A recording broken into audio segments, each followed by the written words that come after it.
Donc ce matin, nous allons parler, nous sommes toujours en train de parler des connexions divines. Et ce matin, je sens vraiment un grand souci.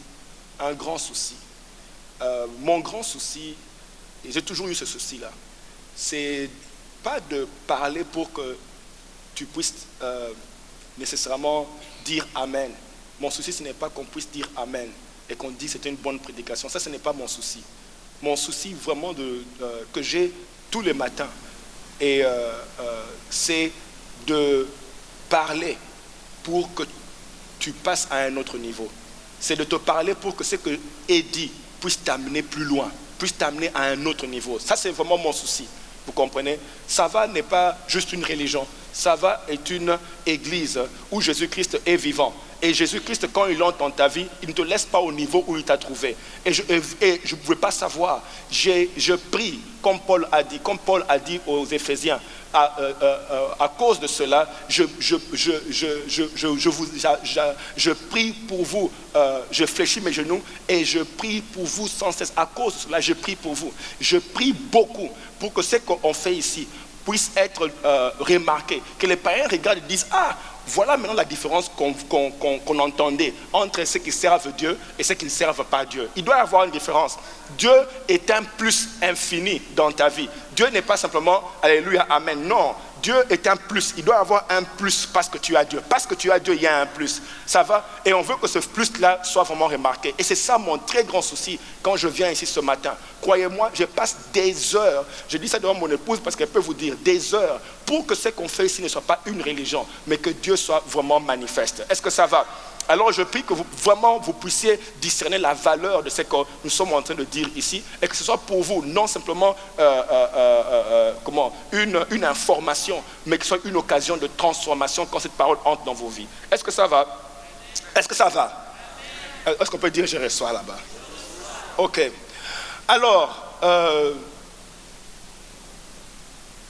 je prie ce matin que le diable ne te vole pas la parole, ne te vole pas ce qui sera dit. Je prie que ce qui sera dit puisse vraiment te pousser à faire le pas. Vous voyez, nous avons été à l'école, pour la majorité d'entre nous. Nous avons été éduqués par nos parents. Nous avons eu l'occasion de voyager et d'aller dans d'autres pays, cherchant à faire mieux et aller plus loin. Mais j'ai réalisé que ce qui pourrait nous manquer, c'est que nous n'avons pas nécessairement été d'une manière précise enseignés et éduqués à réussir. Est-ce que vous me comprenez? À réussir. On ne nous a pas nécessairement fait asseoir et dit, voilà les choses que tu dois faire pour réussir, voilà les choses que tu dois faire pour aller loin. Parce que quand tu vas à l'école, on t'enseigne la biologie, tu peux avoir tout ça ensemble, mais tout ça ne détermine pas nécessairement un succès. Est-ce que vous me suivez? Laissez-moi aller un peu expliquer ça. Vous voyez, comment il s'appelle, Joseph avait la connaissance de beaucoup de choses. Il pouvait interpréter les rêves, il pouvait gérer les biens et maximiser tout ça là. Il pouvait faire toutes ces choses là. Mais Joseph, toutes ces choses, il le faisait, bien qu'il avait un rêve de se retrouver chez le roi. Malgré tout ça, malgré les connaissances qu'il avait, il était en prison. Et il fallait maintenant, c'est-à-dire à part les connaissances qu'il avait, Dieu devait le connecter à quelqu'un en prison pour l'amener loin. Mais maintenant, il fallait. Donc ce qu'il fallait, c'est même d'apprendre comment gérer cette personne-là pour qu'elle puisse toujours te garder à cœur jusqu'au jour où on aura besoin de toi. Est-ce que vous me comprenez? Et donc, il n'y a pas simplement la connaissance que tu as appris à l'école. Il y a d'autres connaissances qui te permettent d'aller loin, qui te permettent de percer dans la vie. Et je pense que il faut que Dieu nous fasse grâce d'arriver à un degré de conscience où on peut se dire, ça ne suffit pas seulement de vivre, tu dois être intentionnel à appliquer certaines choses qui te permettent d'aller loin. Est-ce que ça va? Ok.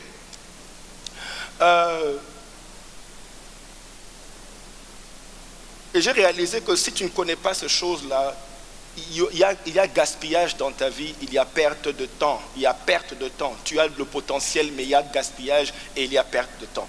Que Dieu vraiment nous fasse grâce. Mets un peu la main sur ta tête. Seigneur, fais-moi grâce ce matin. Ok. Lisons le livre de Luc chapitre 5 verset 4. Luc chapitre 5 verset 4. Je vais lire. Lorsqu'il eut cessé de parler, il dit à Simon, avance en plein eau. Est-ce qu'on peut souligner avance en plein eau? Disons avance en plein eau. Voilà. Dieu dit avance en pleine eau et jetez vos filets pour pêcher. Simon lui répondit, Maître, nous avons travaillé toute la nuit sans rien prendre. Est-ce qu'on peut dire nous avons travaillé toute la nuit sans rien prendre? Toute la nuit sans rien prendre. Et puis Pierre dit, mais sur ta parole, je jetterai le filet. L'ayant jeté, il prit une grande quantité de poissons et leur filet se rompait. Est-ce qu'on peut dire leur filet se rompait? Je prie que ton filet atteigne, que la quantité de tes affaires atteigne un niveau où même ton filet commence à se rompre. J'ai besoin de 3 personnes qui disent un bon amen. Dis un peu un bon amen là-bas. Oui, oui, oui.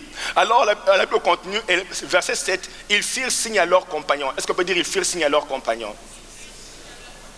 Alors, et la Bible dit qu'ils étaient dans l'autre barque de venir les aider et ils vinrent et ils remplirent les 2 barques au point qu'elles s'enfonçaient. Alors, quand il vit cela, Simon-Pierre tomba aux genoux de Jésus et dit, Seigneur, retire-toi de moi parce que je suis un homme pêcheur.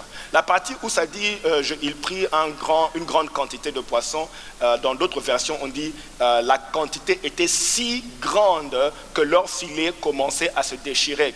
Okay? La quantité de ta récolte sera si grande que ton filet va commencer à se... ok, je répète, la quantité de ta récolte sera si grande que ton filet...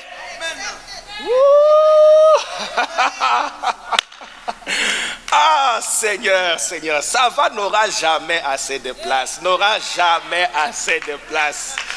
Vous voyez, ce n'est pas une folie. Si tu ne sais pas parler de ton avenir glorieux, tu veux que qui d'autre en parle? Alors don't bother me. Si tu ne peux pas parler de ce que Dieu va faire, qui d'autre va parler de ça?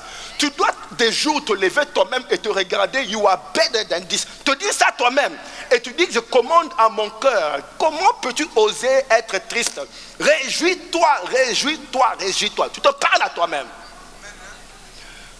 David dit à Goliath, un incirconcis, qui t'a donné le droit d'insulter l'armée de l'Éternel? Aujourd'hui, je te couperai la tête. Tu dois apprendre à parler. Dis un peu, je parlerai.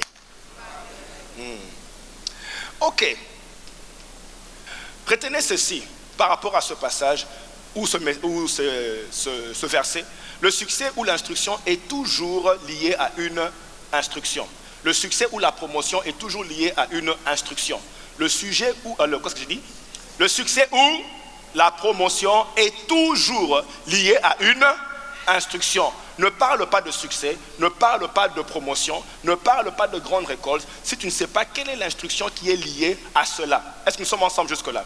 Ok, si tu ne sais pas quelle est l'instruction qui va t'amener dans la grande récolte, si tu ne sais pas quelle est l'instruction qui va t'amener dans le succès, si tu ne connais pas l'instruction qui va t'amener dans la promotion, ne parle pas alors de la promotion. Avant d'en parler, tu dois savoir quelle est la chose qui va m'y amener. Est-ce que nous sommes ensemble jusque-là? Ok, alors Jésus-Christ, Proverbe dit ceci, Proverbe 16, verset 20, celui qui est attentif à l'instruction trouvera le bonheur. Celui qui fait attention à l'instruction trouvera le bonheur. Celui qui fait attention, ou celui qui s'arrête sur l'instruction, celui qui prend le temps de s'asseoir, de décortiquer l'instruction, celui qui prend le temps de méditer, de s'asseoir et de méditer sur ce qu'on lui a dit, celui qui prend le temps de réfléchir et méditer sur les rêves, sur les orientations que Dieu lui a données, celui-là alors trouvera le bonheur. Autrement dit, si tu négliges l'instruction, tu as négligé ton bonheur. Nous sommes ensemble jusque-là. Alors Dieu donne l'instruction pour notre bonheur, pour notre augmentation. Il donne l'instruction. Il ne donne pas l'argent, il donne l'instruction. Est-ce que nous sommes ensemble jusque là? Il ne donne pas le déblocage, il donne l'instruction qui amène le déblocage. Vous comprenez? Il dit à Moïse devant la mer rouge, il dit lève seulement le bâton. C'est une instruction, mais en levant le bâton tu as activé le miracle. Donc Dieu donne. Quand il te donne le déblocage, il te donne le succès, il te donne la promotion, ça vient en forme d'instruction. Est-ce qu'on peut dire instruction?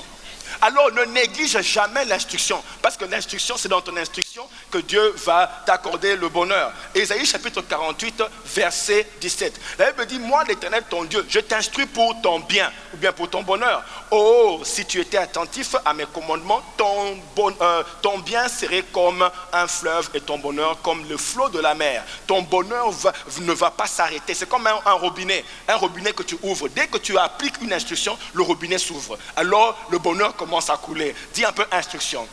Alors moi ce matin je vous pose une question. Voilà la question que je vais vous poser. Dis un peu à quelqu'un, dis un peu, il s'apprête à me poser la question. Dis un peu ça, dis ça. Il s'apprête à me poser la question.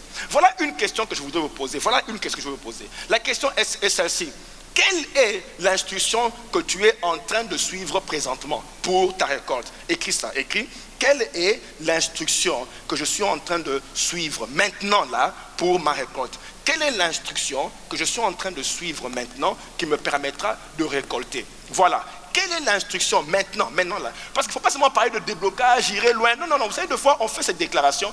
À la fin de l'année, on va penser que Dieu a menti. Dieu n'a pas menti, seulement que nous ne sommes pas zélés de vraiment poursuivre les choses que nous nous dit de faire. Donc voilà. Et quelle est la question? Quelle est l'instruction que tu es en train de suivre maintenant? Quelle est l'instruction que tu es en train de suivre, d'observer? Qu'est-ce que tu es en train de faire maintenant? L'instruction que tu suis maintenant pour... comment? Pourquoi? Pour récolter. Voilà. Quelle est l'instruction que tu es en train de suivre? Nous sommes ensemble jusque-là. Ça va jusque-là? Ok? Est-ce qu'on peut dire instruction? Donc, quelle est l'instruction? N'oublie pas la question. Quelle est l'instruction? Ça veut dire que tu dois vraiment réfléchir sur qu'est-ce que tu es vraiment en train de faire au juste. Maintenant. Quelle est l'instruction que tu es en train d'observer qui te permettra d'avoir ta récolte? Est-ce qu'on peut encore dire instruction? Je vous donne exactement 3 secondes pour réfléchir un peu. 3 secondes, on y va. Ok. Quelle est l'instruction? Là. Dans les prochains 7 mois qui te restent, qu'est-ce que tu es en train de faire pour que tu reçoives, tu mettes la main sur le bonheur dont Dieu est en train de parler ici? Parce qu'il dit que je te donne l'instruction pour ton bonheur. Ok. Passons maintenant à autre chose. Quand Dieu te donne l'instruction, ou bien quand Dieu te donne un projet, te dit voilà ce que tu dois faire, quand Dieu te parle comme ça, il met automatiquement, en fait il assigne et les gens sont déjà préparés pour t'aider à y arriver. Je l'ai dit la fois passée, notre travail maintenant, c'est de reconnaître les gens que Dieu a préparés pour t'y amener. Dis un peu reconnaître. Je n'ai pas dit va trouver, j'ai dit reconnaître. Ça veut dire que Dieu amène toujours ces gens vers toi. Dieu va toujours amener des gens vers toi qui vont te permettre de réussir dans la vie. Je répète, Dieu va toujours amener des gens chez toi pour te permettre de réussir. Dieu ne te dit pas d'aller chercher, il te dit ces gens-là seront toujours dans les vicinités. J'ai bien parlé? On dit vicinité? Est-ce que j'ai bien parlé? Vous me regardez comme ça? Je sais, les gens s'inquiètent, ils disent, j'ai jamais entendu ça, mon vocabulaire n'a pas ce mot-là. Ok, mais ok, Dieu, voilà, Dieu met les gens autour de toi, voilà, ça c'est bon. Dieu met des gens autour, bien aimés, suivez-moi. Dieu prépare des gens, ils sont là, ils sont autour de toi. Ces gens-là sont autour de toi pour te permettre de monter. Nous sommes ensemble jusque-là. C'est-à-dire qu'ils ont été assignés, mandatés. Tout ce que Dieu les a mis autour de toi pour que tu n'échoues jamais dans la vie. Ok? Alors, vous voyez par exemple quand Dieu a dit aux disciples, jetez le filet de l'autre côté, c'est ça. Il a dit, jetez le filet pour récolter. La récolte était tellement grande. Mais est-ce qu'ils ont pu la récolter seuls? C'est-à-dire que le projet était plus grand que leur capacité. Qu'est-ce qu'ils ont fait? Ils ont demandé, mais ces gens-là étaient où? Ils étaient là, autour, bien aimés. Quand Dieu te donne un projet, aïe. Si c'est plus grand que tes capacités, ça veut dire que Dieu t'a parlé. Voilà. Si c'est plus grand que toi, ça veut dire que Dieu t'a parlé. Si c'est plus grand que toi, ça veut dire que Dieu t'a parlé. Alors, quand tu réalises que c'est plus grand que moi, dis, ok, je ne peux pas faire. Mais où sont les gens qui ont été mandatés pour mon succès? Regarde un peu ton voisin, dis un peu, are you easy? Oui, tu es assis là tout le temps à côté de moi. Please tell me, are you easy? Est-ce que nous sommes ensemble jusque-là? Ça veut dire que Dieu n'a pas dit, ok, il te donne un projet, tu ne peux pas faire la récolte et tu dois aller loin chercher les gens. Non, tu laisses les poissons, mais les poissons vont fuir. Il dit non, quand je te donne le projet, je sais que c'est plus sur tes capacités, ne t'inquiète pas, les gens sont autour. 3 personnes me disent un bon amen, je peux foncer. Ils ne sont pas loin. Ils ne sont pas loin. Ils ne sont pas loin. Dieu a amené Ève. Il n'a pas dit Adam va chercher. Adam, son devoir, c'est de faire la prière. Je suis seul. Et il a constaté qu'il a besoin de quelqu'un. Dès que tu as fait la prière, Dieu te dit ne t'inquiète pas. Pour le reste, moi je m'occupe. Toi, lève, ouvre seulement les yeux. Dis un peu à quelqu'un, ouvre les yeux grandement, là, bien grand. Grande, ouvre bien, bien, bien. Oui, oui. Et des fois, comme je dis, bien aimé, ces gens-là peuvent ne pas écouter. C'est la personne vraiment que tu cherches ultimement peut ne pas être autour de toi.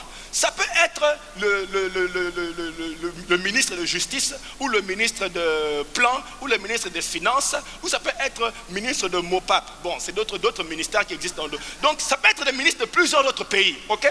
Ou bien un ministre ou un président. Mais suivez-moi, quand tu cherches à rencontrer la personne peut être loin et tu la vois à la télévision. Ne t'inquiète pas. La personne qui doit t'y amener est là.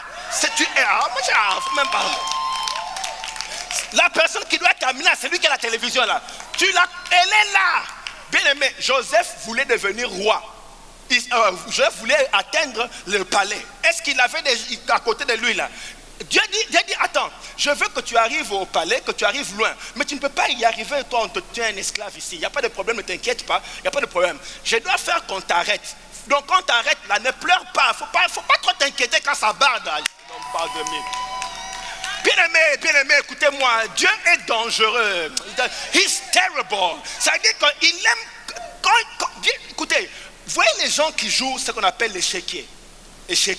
Quand je regarde Dieu, je me dis, he's a master, chess player. C'est un spécialiste à jouer le jeu d'échecs. Et donc, il fait ceci. Il prend un de tes pions. Il sait que celui-là est minimal. Ce n'est pas le roi. Il prend, il met. La personne qui bouffe célèbre. Elle est en train de célébrer. Elle dit, hey, je l'ai eu. Hey, il voulait que tu prennes les deux là pour qu'ils prennent tout ce que tu as. Donc ça commence. Et ça commence par le peuple. Donc quand on prend Joseph, on le met en prison, c'était une stratégie. Il fallait rencontrer les chansons du roi.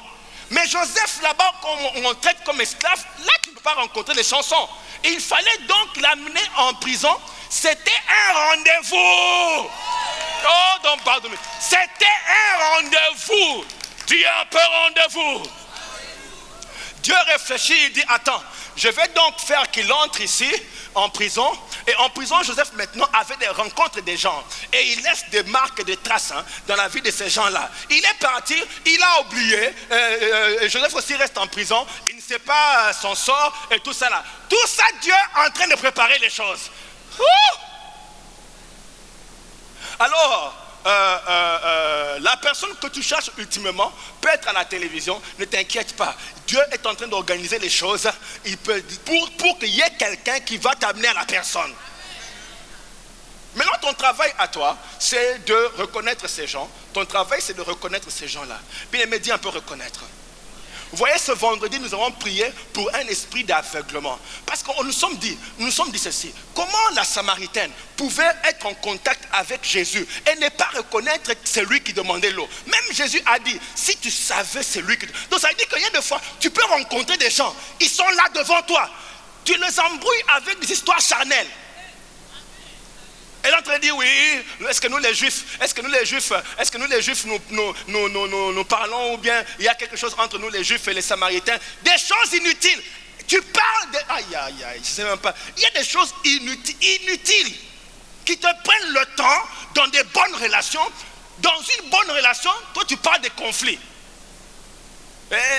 Tu sais que tu m'avais fait. Mais la personne là, c'est là, you need him. Mais dans la chair, elle dit non, mais est-ce que nous les Juifs, Et puis Jésus regarde et dit, mais est-ce que tu sais même qui te demande l'eau? Je t'ai dit. Oh, ça m'énerve.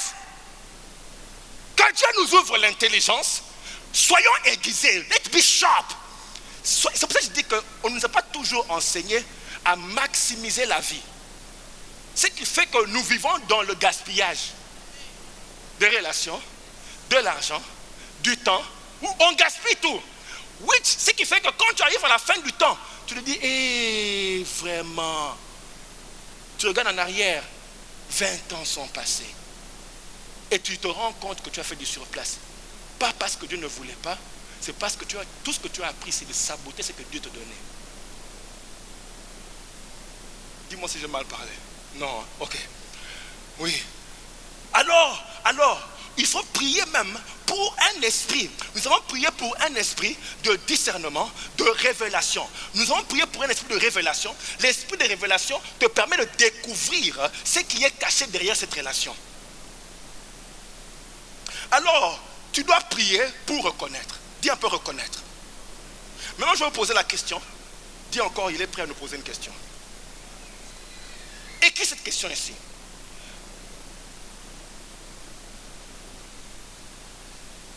Voilà.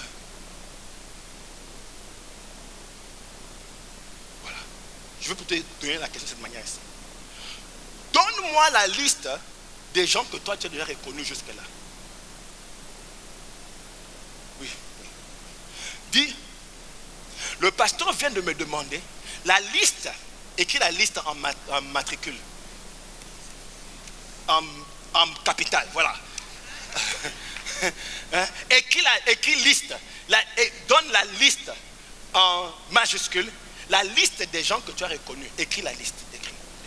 Je te donne 3 secondes, comme ça tu réfléchis sur la liste de ces gens-là. 1, 2. Ok.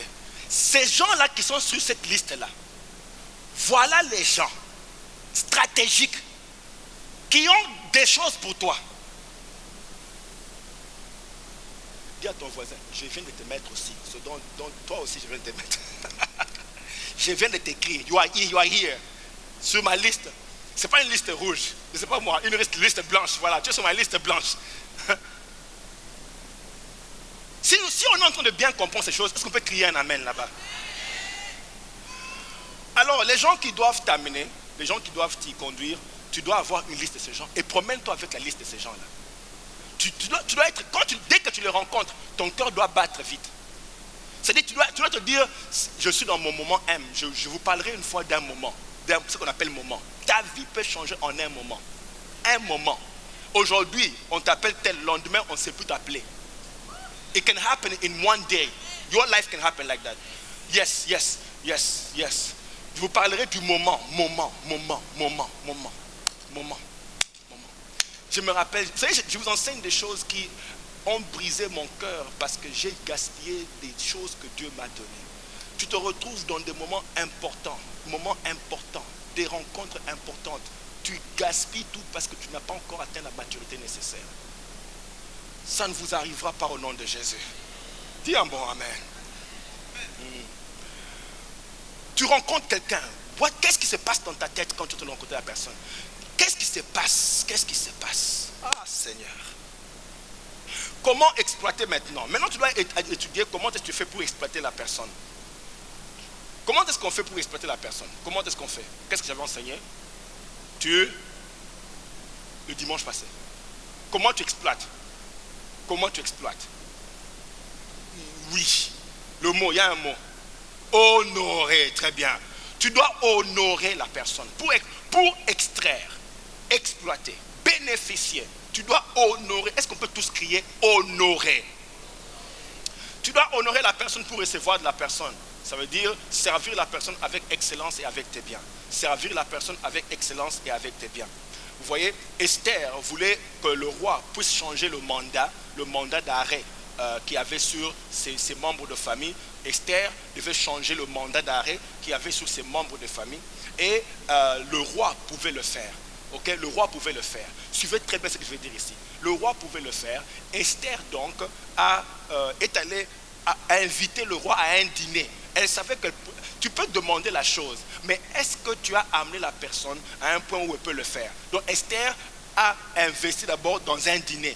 Je suis allé lire l'histoire. Là, il me dit ceci, que Esther s'est très bien habillée. C'est-à-dire ce jour-là, elle est allée dans la garde-robe. Elle a cherché la meilleure robe qu'elle pouvait avoir pour venir demander l'aide. je vous donne un point important, on pourra aller plus loin dans les discussions qu'on aura. Quand tu viens demander l'aide, ne parais pas comme si tu veux l'aide. Quand tu veux demander l'aide, ne parais pas comme quelqu'un qui veut l'aide. Oh Seigneur. Vous savez, si ce que quelqu'un veut te donner quand tu parais comme si tu as besoin d'aide, ce qu'il va te donner, c'est l'aumône. Mais pour que tu ailles loin, il faut paraître comme quelqu'un qui a déjà un projet et a seulement besoin d'un partenaire.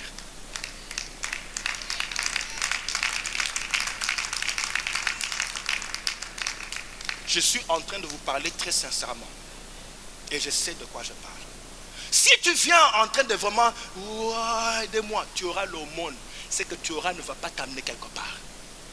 Mais si tu viens, tu viens, vous voyez, elle est venue avec beaucoup de respect. Mais elle n'est pas venue en train de mentir. Tu dois savoir ce que tu veux avant même de demander. Est-ce que nous sommes ensemble jusque-là? Are we together? Quelqu'un qui est là-bas au fond, wave seulement pour me voir là. Je vois plusieurs en train de me voir. Alors, une autre chose, c'est que Esther, maintenant suivez-moi très bien. Esther s'est bien habillée. Elle a parlé, elle savait qu'elle est en train de négocier une aide. Mais elle a parlé de manière à recevoir ça. Vous voyez? Je voudrais ouvrir une parenthèse ici, bien aimé. Vous voyez, Esther était en train de parler à son mari. Suivez-moi, c'était son mari. C'est-à-dire que même si tu es marié et que tu veux avoir quelque chose de ton mari, ce n'est pas le moment de bouder. Vous voyez bien, mais c'est pour ça que je dis qu'on n'a pas toujours été formé pour négocier les choses. Tu sais que tu veux demander quelque chose. Tu sais déjà qu'il y a déjà un an. Le mari a déjà décidé ce qu'il devait faire. C'était déjà signé. Mais est-ce qu'il faut maintenant commencer à bouder dans la maison, claquer les portes, faire vraiment comme s'il n'y a pas de nourriture aujourd'hui? Tu veux manger, tu vas dans le microwave, tu vas chauffer toi-même. Donc vraiment, dis-moi pourquoi tu m'as même épousé. Tout ça là, tout ce que tu dis là, ça n'aide pas. Dites-moi si j'ai mal parlé, quoi. Ça n'aide, bien aimé, ça n'aide pas. Elle est venue bien maquillée, bien habillée, avec une élégance attrayante et juteuse. Donc tu la vois, elle vient. Elle présente les choses qui t'ont poussé à m'épouser. Oh, faut pas m'énerver ici. Toi tu viens. Donne-moi. Tu coupes les nez de la personne et tu veux lui donner une fleur rose. Pour qu'elle sente l'odeur. Le nez est parti. Bien aimé, la femme ici qu'on appelle Delilah, ce n'était pas une mauvaise femme. Elle a utilisé ce que normalement tu dois utiliser, seulement qu'elle a fait pour un mauvais projet. Vous comprenez? Mais elle était en train de négocier quelque chose. Mais vous voyez, je ne comprends pas. Il faut comprendre. Bien aimé, ne soyons pas immatures. Ne soyons pas immatures. Réfléchis un peu.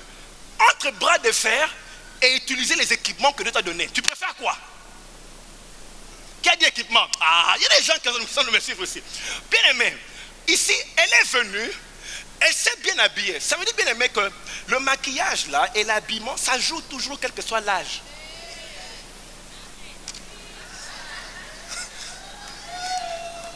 Oui, ça joue toujours. You know? Ça joue toujours. Garde-toi en forme. Hein. Fais tout pour que tu restes à peu près comme quand on s'était rencontrés. Bats-toi pour garder les choses en place. Fais pour garder les choses. Dites-moi si j'ai mal parlé, on arrête ici. Fais tout ce qu'il faut. Hein? Coupe bien les cheveux, un peu de parfum. Parle vraiment toujours continue à maintenir les choses pour que l'aide continue à venir. 2 ans après, tu laisses tout partir et tu fais l'aide.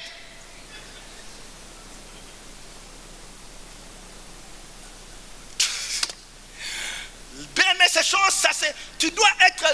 Comment dire? La Bible dit que il faut comment être avisé pour puiser. Pour puiser, il faut être un homme avisé. Il faut être un homme avisé. Bien aimé, vous dire une chose. L'homme ou la femme que tu as épousé là ne t'a pas encore tout donné. C'est un trésor divin. Dieu a bien préparé un package sérieux. Il l'a mis à tes côtés et toi, tu as seulement mangé les 0,2%. Tu penses que c'est ma femme. Tu ne la connais pas. Tu n'as encore rien eu. Tu n'as encore rien eu. Investis un peu, tu vas voir. Tu me donneras des nouvelles. Dites-moi si j'ai mal parlé. Mais attends, vous entendez. Dites-moi si j'ai mal parlé. Tu ne la connais pas. Tu ne la connais pas. Tu ne la connais pas bien. Continue à investir. Elle va te devenir juteuse. Tu vas te dire, mais tu étais où tout ce temps ici? Aïe, dites-moi si j'ai mal parlé. Oui. Bien aimé, tu épouses une personne entière qui vient du ciel avec tout le package là. Tu penses que 20 ans de mariage, tu sais qui elle est? Tu rêves. Mais investis un peu. Elle va te faire passer à un autre niveau.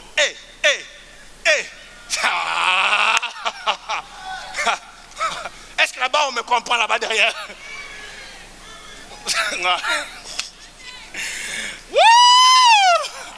Ah oui. Donc prends le temps bien aimé. Regarde bien la femme là. Regarde bien le mari. Hein. Quand il sort, reste à la maison. Étudie-le. Tu dis, je m'apprête à recevoir quelque chose de cet homme. Je veux le travailler. Il ne comprend pas. Mais attendez, comment peux-tu exploiter une personne? Tu n'as pas un projet, une stratégie, un plan. Maintenant, écris dans ton cahier là. Quel est le plan que j'ai pour exploiter les gens que Dieu m'envoie? Écris-moi ça.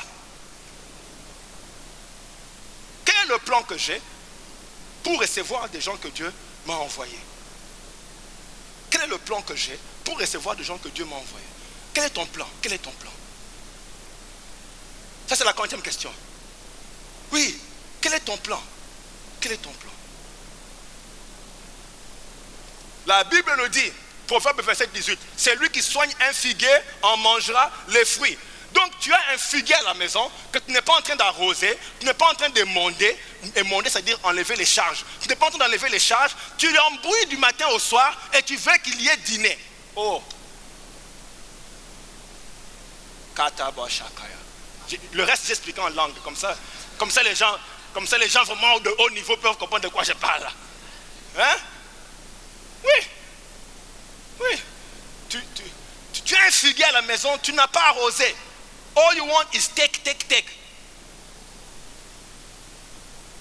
Hey! Hey!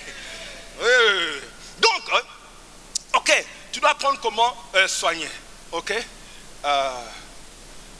Donc, que feras-tu pour honorer? Nous continuons. On peut passer à autre chose, à la prochaine étape. Et puis, écoutez bien aimé, comprenez ceci. L'honneur que tu rends à une personne avec tes biens crée ce qu'on appelle une atmosphère de faveur. C'est vraiment ici que je veux atterrir. L'honneur que tu rends à quelqu'un crée en retour une atmosphère qu'on appelle atmosphère de faveur. C'est quoi une faveur? Une faveur, c'est quand une personne est disposée à t'accorder sa protection, son appui, d'une manière préférentielle. Une faveur, c'est quand une personne est disposée à t'accorder sa faveur, son appui, d'une manière préférentielle. C'est-à-dire que si on amène deux personnes, quand la personne regarde les deux, de préférence, elle te choisit toi pour te donner son appui. Dis un peu préférentiel. Dis encore préférentiel. C'est-à-dire que si tu as bien préparé, que ce soit ton mari ou ta femme, et que tu lui dis vraiment, écoute chérie, je veux manger un bon foutou banane ou bien, je ne sais pas moi, foufou, je sais pas, ou bien, qu'est-ce que vous mangez, vous, poisson, je ne sais pas quoi là, à 4 h du matin. Et tu dis, hey chérie, pas de problème, 4 h du matin, 5 h, I'm there for you. Hey. Ok, pardon. Donc, je sentais un peu cold là. Mais c'est-à-dire que, d'une manière, c'est-à-dire que tu l'as amené à un point où la personne préfère même quitter son lit. Te préfère au sommeil. Ah, je sais que je touche des points ici, ça fait rien, on continue. Oui, mais on appelle ça faveur. Quand une personne peut faire un choix pour toi. Est-ce que nous sommes ensemble? Dites-moi comme ça, je continue. Ok. Alors, donc, l'honneur maintenant, l'honneur va faire que la personne est disposée. L'honneur fait que les gens t'accordent leur disposition ou ça les pousse à vouloir faire quelque chose pour toi. Ils sont poussés, motivés à vouloir faire quelque chose pour toi. Ça, c'est quand tu les as arrosés. Ils sont maintenant prêts à faire quelque chose pour toi. Bien aimé, je vais vous poser une question. Et je vais dire quelque chose de terrible ici. Donnez-moi 30 secondes et je vous en parle. Je peux en parler. Bien aimé, quand tu es en train d'arroser un figuier, est-ce que le figuier, quand tu es en train d'arroser un figuier, le figuier automatiquement te donne des fruits, n'est-ce pas? N'est-ce pas? Oui, quand tu arroses, que tu prends un figuier, il va automatiquement te donner les fruits. Le figuier fera ça automatiquement. Donc il n'y a pas de bras de fer ou quoi. S'il se sent bien soigné, bien arrosé, engrais et quoi d'autre, émondé, le figuier se sent simplement à l'aise de donner les fruits. Est-ce que ça va? De la même manière, si tu peux bien prendre soin de quelqu'un, c'est lui que tu veux, de qui tu veux recevoir là, les gens, les connexions divines, si tu veux recevoir d'eux, tu dois, en arrosant, ces gens-là vont automatiquement te donner ce que tu veux. Oh là là. J'ai dit automatiquement. Ce qui fait que deux fois, tu n'as même pas besoin de demander qu'ils le fassent pour toi. Je vous donne quelques exemples, parce que ce point est important. Ça veut dire ceci, avant de continuer, fais tout pour amener la personne à un degré de faveur où la personne elle-même te donne la faveur. Elle-même. Sans que tu demandes. Je veux y arriver. Est-ce que vous savez par exemple que Ruth n'a pas demandé à Naomi un mari? Lisez l'histoire. Ruth n'a pas demandé à Naomi un mari. Mais Ruth a servi Naomi jusqu'à un point où Naomi commence à se dire, cette fille me met en dette. Elle est en train de me provoquer. Donc, bien aimé, quand tu es en train d'arroser, amène la personne à un niveau où la personne te fait des faveurs, des choses qui sont excédemment extrêmes. Je ne sais même pas si ça existe. Est-ce que vous me suivez? Sur la liste de ces gens-là, regarde ces gens-là bien. Dis-toi, j'ai marqué cette personne. Je vais servir la personne jusqu'au point où elle, cette personne-là, va me donner ce que je cherche. Oh là là. Laissez-moi aller plus loin. Bien aimé, est-ce que vous savez que Esther n'a pas nécessairement dit au roi quoi faire? Laissez-moi vous lire le passage. Allons dans Esther, chapitre 5, verset 6. Lisons rapidement. On y va. On a trouvé? Ok, Esther, si on n'a pas trouvé, je vais lire. Le roi dit à Esther, suivez-moi. Elle me dit, le roi dit à Esther, quelle est ta demande? Oh! Hein? Le roi dit à Esther, quelle est ta demande? Esther n'a pas demandé au roi. Esther est venue seulement se présenter devant le roi, a fait le dîner au roi, a tellement fait bien le dîner. Le roi regarde Esther et dit, dis-moi, quelle est ta demande? Mais écoutez ce que le roi dit. Il dit seulement, la Bible dit, ça c'est Esther 5, 6, le roi dit à Esther, quelle est ta demande? Et puis dit, elle te sera accordée. Que désires-tu?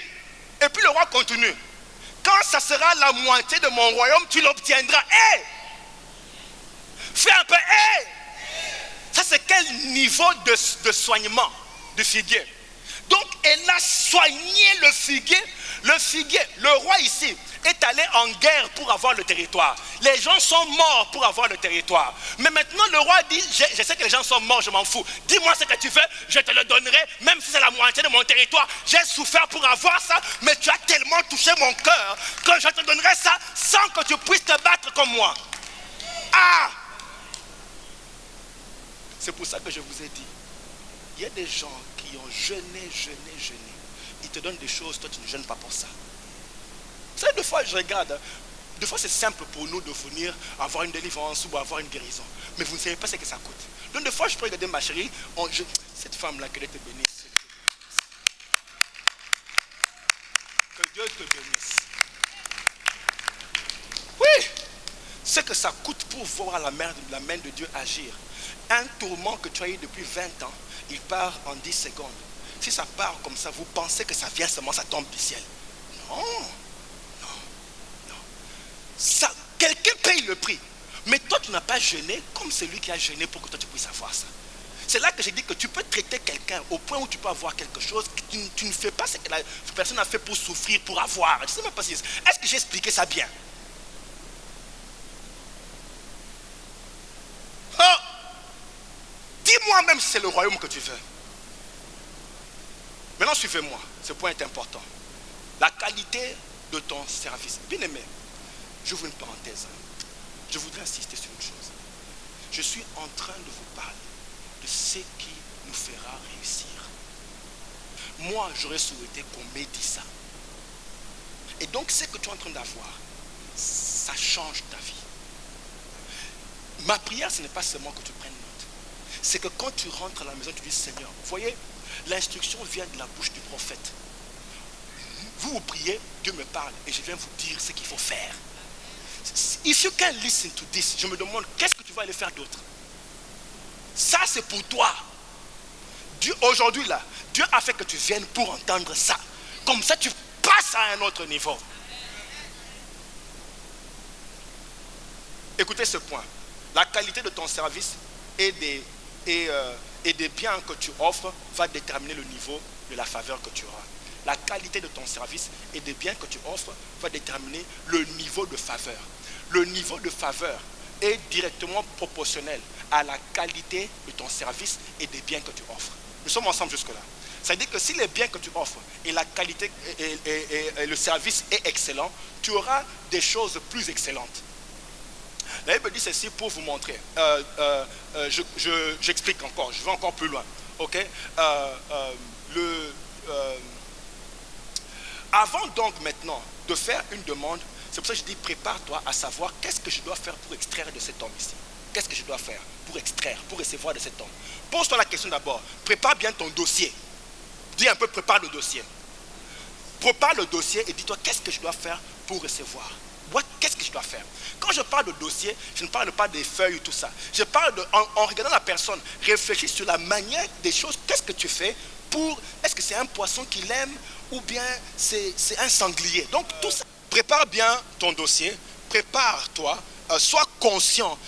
Bien aimé, suivez-moi. Sois conscient du niveau de la demande. Qu'est-ce que tu veux vraiment recevoir? Sois conscient du niveau de ce que tu veux demander. Okay? La Bible dit ceci. Élisée demande à Élie. Il dit à Élie, donne-moi une double onction.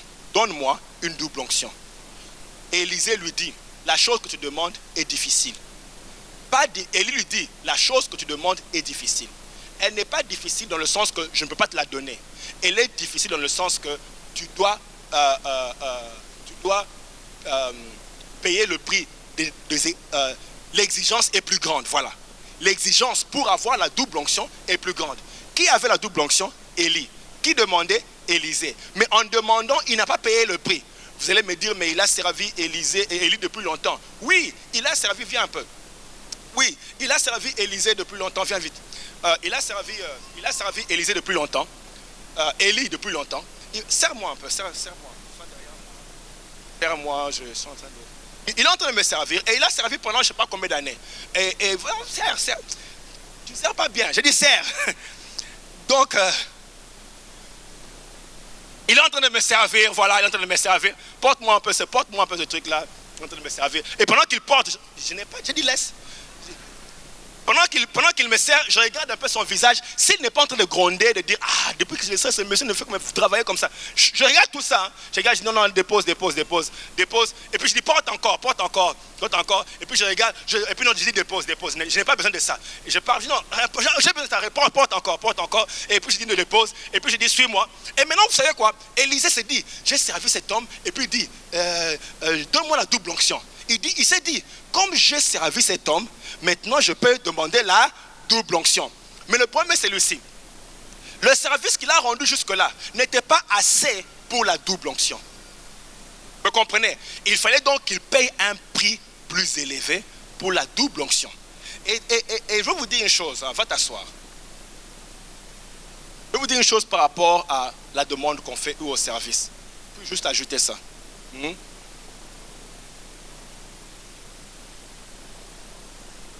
Lorsque, n'oubliez pas ce que je vais dire ici,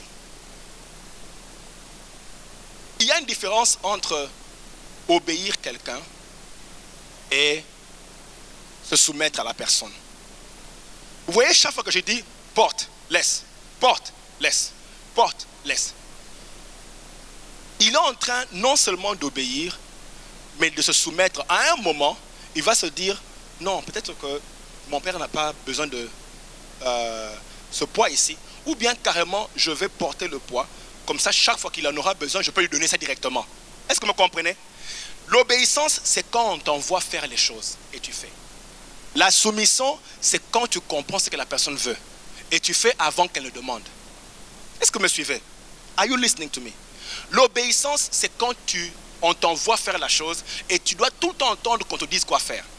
La soumission, c'est quand avant qu'on te demande de faire la chose, tu as déjà fait la chose. C'est-à-dire ceci, tu as porté le fardeau de la personne maintenant et tu peux faire avant que la personne ne demande. Pourquoi c'est important? Quand tu es soumis, tu décharges la personne. Mais si la personne qui t'envoie, chaque fois, elle doit te suivre pour voir si tu as fait ce qu'on t'a demandé de faire, tu n'es pas soumis, tu es obéissant.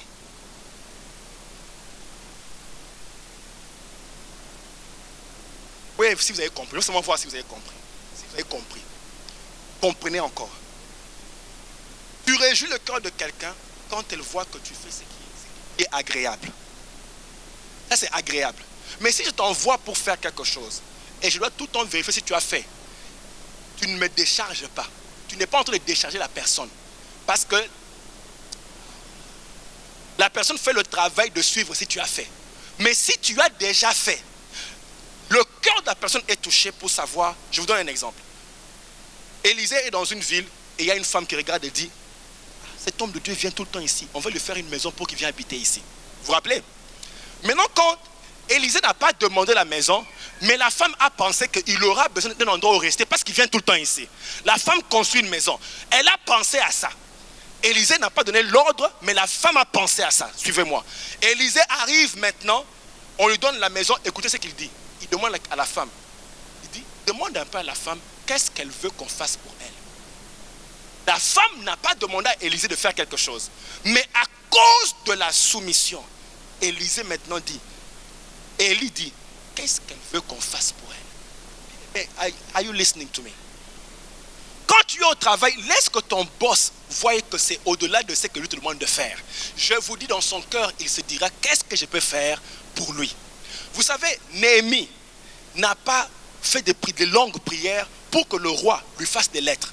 Mais le roi a regardé Néhémie, il a vu qu'il est triste. Il dit à Néhémie, que demandes-tu?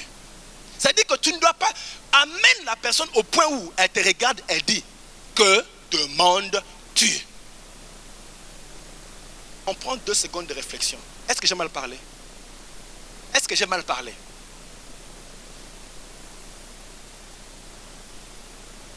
Je peux terminer par ceci.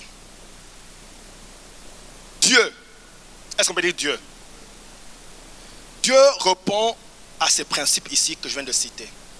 La qualité de ce que tu donnes à Dieu, la qualité de ce que tu donnes à Dieu détermine comment il va répondre.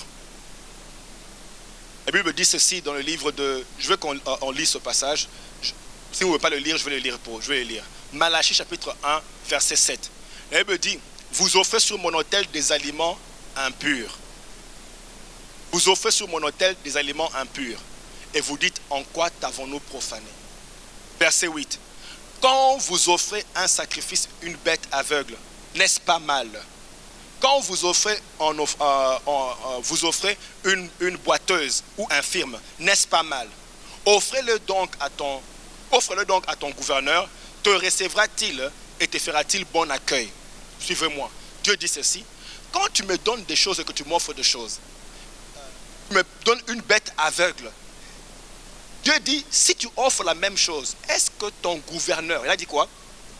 Est-ce que ton gouverneur, la Bible dit, te recevra-t-il ou te fera-t-il bon accueil? Dieu dit ceci, si tu donnes quelque chose de minable, est-ce que la personne va te recevoir? Autrement dit, si tu donnes quelque chose de minable, est-ce que tu auras la faveur de la personne? Donc autrement, Dieu dit ceci, c'est que tu donnes, t'ouvres la faveur. Est-ce que vous me suivez?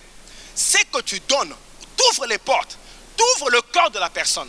Donc avant de donner, réfléchis bien par rapport à qu'est-ce que tu veux que la personne fasse pour toi.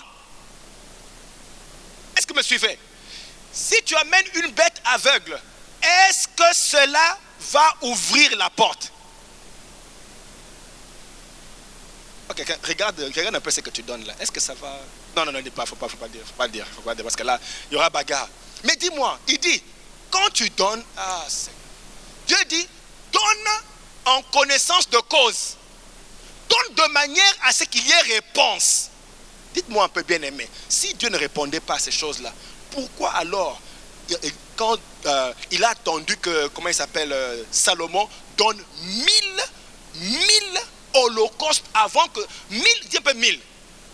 Salomon donne 1, 2, 3, 4, 5, 6, jusqu'à 1000. Il donne 1000 holocaustes. Dieu vient dire à Salomon, dis-moi ce que tu veux. De la même manière que les rois ici veulent donner des territoires aux gens, de la même manière que le prophète dit à la femme, donne-moi, dis-moi ce que tu veux. Dieu aussi vient dire à Salomon, dis-moi ce que tu veux par rapport à ce qu'il a donné. Ça veut dire qu'il a attendu. Il a attendu que tu donnes jusqu'au point où maintenant il répond à ta demande. Je prie que ta demande à toi provoque Dieu. Voilà, je prie que ton offrande, ton sacrifice. Vous voyez, ce matin, tout à l'heure, et je sais que ce qu'on va donner, ce n'est pas ce que nous avons dans le cœur de donner. Ce qu'on va donner à Dieu, ce n'est pas ce que nous avons dans le cœur de donner. Mais ce qu'il y a dans ton cœur de donner, là, je prie que ça provoque le ciel pour que Dieu réagisse et qu'il te dise, que veux-tu? Il faut amener la personne à dire, que veux-tu? Et ça, c'est causé par la qualité de choses que tu donnes. Dieu réagit à ces principes. Dieu réagit à ces principes. Le roi va dire, David va dire au roi, au sacrificateur, au prophète, je vais construire une maison pour Dieu. Dieu entend le souci de David. Il dit à David, toi tu ne me construiras pas une maison. Moi, je veux te construire une maison. Mais parce que tu as eu souci de moi, parce que tu as pensé à moi, parce que tu as voulu me construire une maison, parce que tu as économisé pour me construire une maison, tu n'as même pas besoin de faire une prière. Je vais moi-même, maintenant ça va au-delà de qu'est-ce que tu veux. Maintenant je te donne ce que tu n'auras jamais imaginé. Je vais te bâtir une maison. Tu seras toujours roi. Ça veut dire que tu seras toujours au top. Tu seras toujours au sommet. Tu seras imbattable. Je te rendrai imbattable. Je te rendrai invincible. Parce que tu as pensé économiser pour me construire une maison. Ta compagnie sera toujours au sommet. Parce que tu as pensé à me construire une maison. L'épidémie peut atteindre les gens, 1000 à gauche, 10 000 à droite. Mais parce que tu as pensé à moi, je ferai que toi tu ne seras jamais atteint. C'est pour ça que vous verrez des gens dans un accident, tout le monde meurt et puis lui il sort. On voit que la voiture est complètement chiffonnée, mais la personne sort. C'est comme s'il y a un drôle de, il y a une faveur sur la vie de la personne. Vous verrez d'autres personnes, il n'était pas le premier à l'école, donc son diplôme c'est autour de 50%. Et tu vois des gens avec des diplômes de 99,9 sur 100. Vous allez postuler ensemble. C'est comme si on préfère prendre celui qui a 50 là, parce qu'il y a une faveur à cause des choses qu'elle a faites avec Dieu. Dieu, c'est comme s'il y a une préférence. Il ne faut pas m'embêter. Il y a une préférence. Dis un peu préférence. C'est comme si Dieu a une préférence au point où on dit oui, mais toi viens un peu, viens ici. Ça c'est quand tu as touché Dieu à un point. Il commence à avoir des préférences. La Bible dit qu'il y avait un fléau qui a frappé Israël. Mais les gens mouraient. David qui a commis les dégâts, Dieu saute David. C'est comme s'il y a une préférence. Dis un peu préférence. Tout le monde connaît le fléau sauf toi. Tu ne connaîtras pas le fléau à cause de la préférence. Dis un peu préférence. Dis encore préférence. Alors aujourd'hui,